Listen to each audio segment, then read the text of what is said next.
Hey everyone, and welcome to The Explainer. Today, we're going to pull back the curtain on something that's absolutely vital in our digital world, but let's be honest, it's often misunderstood. We're talking about the IT audit. So, let's just dive right in. So to get us started, let me ask you a question. Just think about it for a second. In a world full of physical things, buildings, products, you name it, what is the one thing a modern company truly cannot afford to lose? The answer isn't something you can just pick up and hold.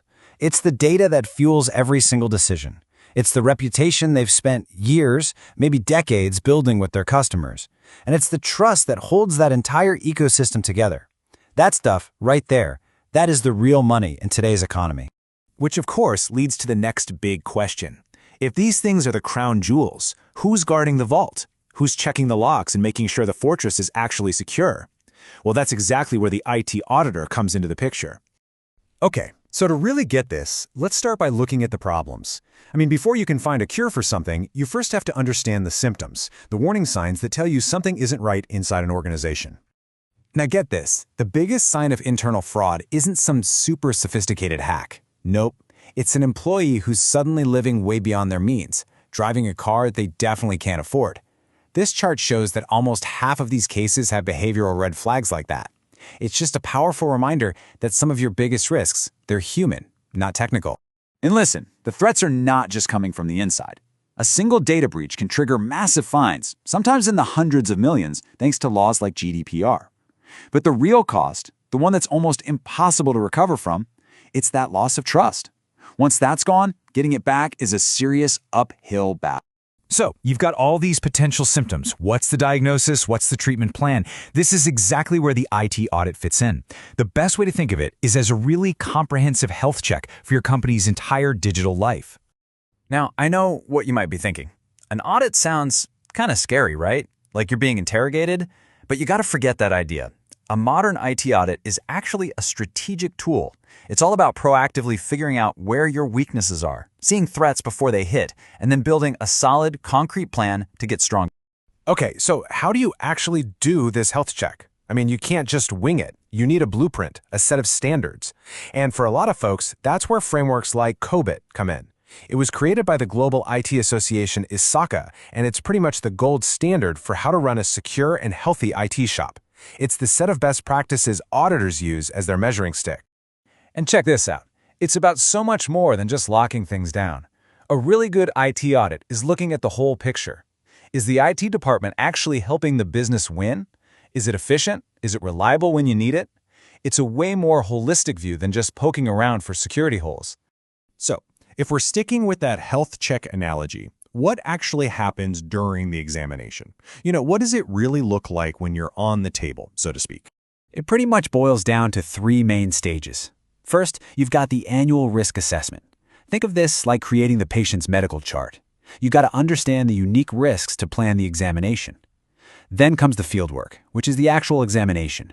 That's where auditors test everything and gather evidence.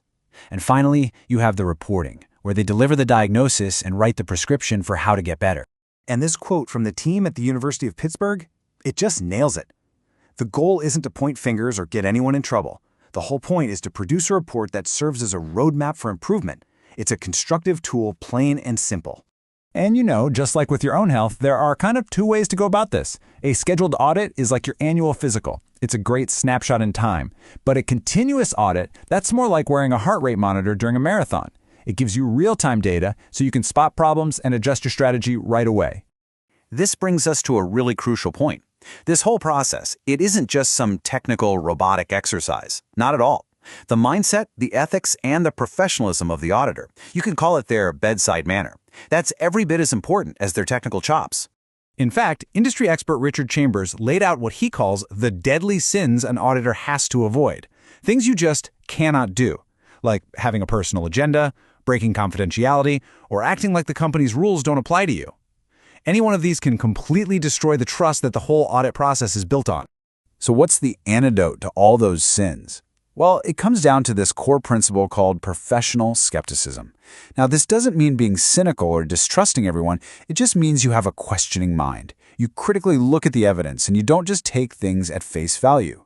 It's really the bedrock of any credible audit. All right, so we've gone through the why and the how. Let's get to what's arguably the most important part. After all is said and done, what's the actual payoff here? What does a company really get out of an IT audit? Honestly, the benefits are huge. An audit is your proof, your hard evidence that you're protecting those crown jewels we talked about. It proves to regulators that you're compliant, it shows customers you're trustworthy, and it gives your own leadership confidence that you're building a business that's meant to last. And this right here is basically what that final report card looks like.